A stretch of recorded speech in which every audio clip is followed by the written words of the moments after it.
Hey guys, what's up? Welcome back to another video, and today I'll be doing a review of the MJX X902 Spider, which as you can see here is a really cool looking, sort of in between the nano and micro class of quad. It's more, I'd probably say it's more of a nano, but it's kind of just in between, sort of like the GW008 mini skull. As you can see, one of the main interesting points of the frame, or the quad, is that it is orientated upside down with downward facing props, kind of these swooping down arms with the prop guards here.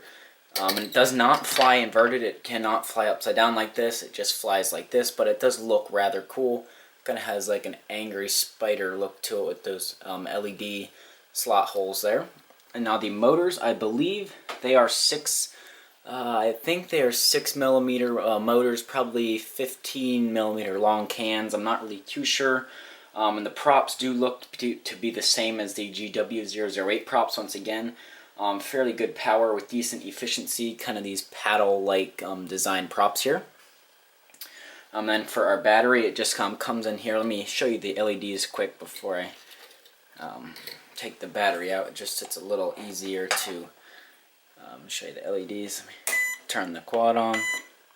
So they go solid here, and as you can see, there are two red lights up in the front, makes it look kind of angry there. And then at the bottom, we have two blues in the back, and they glow through these LED panel arms.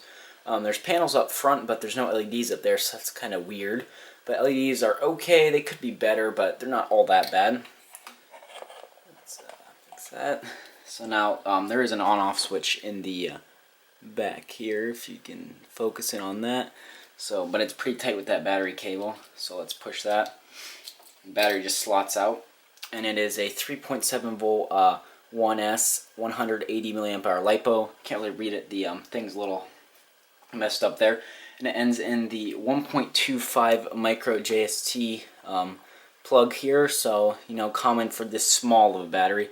It does have a little heat shrink over the end, which is nice because to help push it in and pull it out, because it's pretty tight in this bay here, but I still would be very careful with that plug. It comes with your little radio here. This thing's pretty kind of a funky design. At least it's not the typical nano, although it is just as small, so definitely thumb pads short for a pincher, not very good. For a thumb flyer like me, it's not too bad. The gimbals are actually quite nice for a controller of this size and price. However, it still would be nice to have a larger full-size controller. On your top button here, shoulder button, also pretty nice clicking, good spring there, or not spring, but whatever it is. You hold that and then give input to do a flip. You can't click it, you have to hold and do a flip, and it does very nice flips. And up here on your left shoulder button, you click that and it'll turn the lights on and off. And then you can click in your left stick, and that cycles through your rates, so you have high and low. And there's not a crazy stunt rate there, decent rates, pretty aggressive and high. It's very fast quad and pretty fairly tame and low. Down here you have your yaw trim, here's your roll trim, and here's your pitch trim, and then your on-off switch. And interesting, this button in the middle here, it does click, and it says right in the on the manual, or in the box here, you can see number 10, it says null button. So that button I haven't found to do anything. And there's no headless mode, which is nice. Finally someone didn't put headless mode or altitude hold and the barometer on there and waste all that. Whatever they think makes stuff sell. But to recalibrate it, you put both sticks down and to the right and the lights will flash. Comes with an included USB charger, and again the opposite end to that plug for the battery. You get about 6 minutes of flight time with pretty decent power. So that's pretty good flight time for something this small. It takes, however, about 30 to 45 minutes to charge, so fairly long charge time, but that's still more than one C charge, so not bad. And then here you get 4 spare props in the bag, and you get your instruction manual, and it's actually pretty decent, nice thick leaf through. What to do if stuff's not working right, diagram, so pretty decent manual on this one. However, it says down here that you need to store the battery fully charged, which if any of you know anything about LiPos, that's something you definitely don't want to do no matter how small. You should always keep them at 3.8 volts if you're not using them, but I'm not going to go into that in this video. Other than that, it flies pretty well. It's very smooth, and even with this little controller, I can still control it well. And I definitely do like this one. It's very aggressive, and I assume I haven't been able to take it outside because it's been so bad weather here. I've just flown this inside over the past week, and I just, it's a very nice quad. I definitely do recommend it. So now let's go check out the indoor flight footage.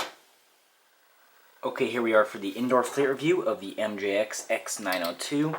And here we are, I have it bound up to the stock tiny little weird looking controller. So let's just bring it down to the ground there and recalibrate it by both sticks down to the right there. The LED's flashed. So let's bring it back up, and now it is a little bit noisy. There is some vibration in it. So, but it doesn't seem to affect flight performance much, but it does seem like it's wobbling a little bit. It looks like the prop guards are shaking actually. So, one might be bent out a little bit. You can see it looks really cool, especially with those LEDs. Here is the low rates yaw. So, as you can see, very stable there. Drifting just a little bit. And now let's click the left stick in, and there is high rates yaw. So you can see, it could be a little bit faster in high rates, but not too bad. And there's low rates pitch, and there's high rates pitch. So pretty good on the pitch. There could be a third rate, but it's what they give you, and it's pretty good. See, I can do a full funnel in this little room here. So there we go. Now you can see I can turn the lights on and off there with that button. So if you want to save a little battery, or for whatever reason, it's there. Now to do flips, you hold in the button and then give input. As you can see, it flips very nice. Not the quickest flips, using the least amount of space, but very dialed in and looks very cool with the upside down design. You can see hopefully there. Looks awesome. So let's fly around in high rates here. And I imagine this would be quite fun outside, but like I said, I've only had a chance to look at it indoors so far. Whew. Getting too fast for this little room already. Even this little quad. And now, because the props are downwards, you can touch the ceiling. And you can also do ceiling fans like that. But it does make it a little bit harder to catch it by hand. So the props will hit your hand, but they don't hurt. They're so small and spinning so slow. You can see this thing flies pretty nice. Like I said, rates, especially yaw, could be just a tad faster. Whoop. Got out behind the shelf there.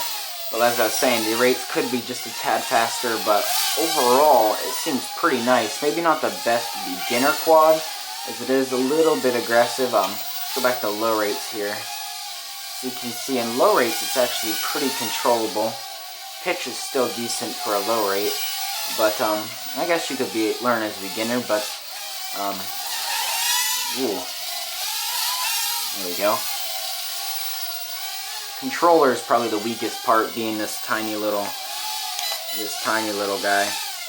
So let me try and fly, just keeping it in view here. It's a little hard to look at it because my arms are in the way. Let's see if I can keep something going now. Alright, I guess that was good enough, so let's bring it into land. And that's one thing, it lands very nice. A little bouncy, but and we're back again. That was a little weird. Actually, just bouncing it like this, it got a really weird, abrupt drift and went off back behind me there, but that's fixed as soon as I let it sit down. So there we go. That was my review of the MJX X902 Spider. Pretty cool little quad, definitely interesting design, and flies pretty nice. So that was my review. There will be a couple links to check it out down below, and I'll see you in the next video. Bye.